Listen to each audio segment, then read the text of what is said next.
Alam mo kung ano real talk? Hindi lahat ng nakapagtapos masasabi mong may pinag-aralan.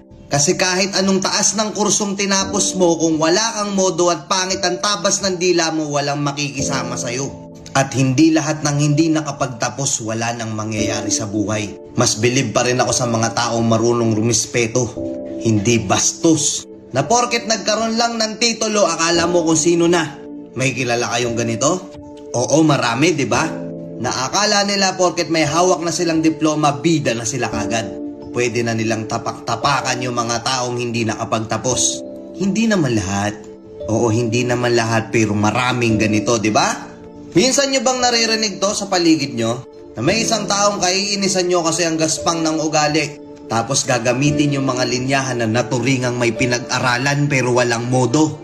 Gamit na gamit yung linyang yun, di ba? Kasi oo, totoo.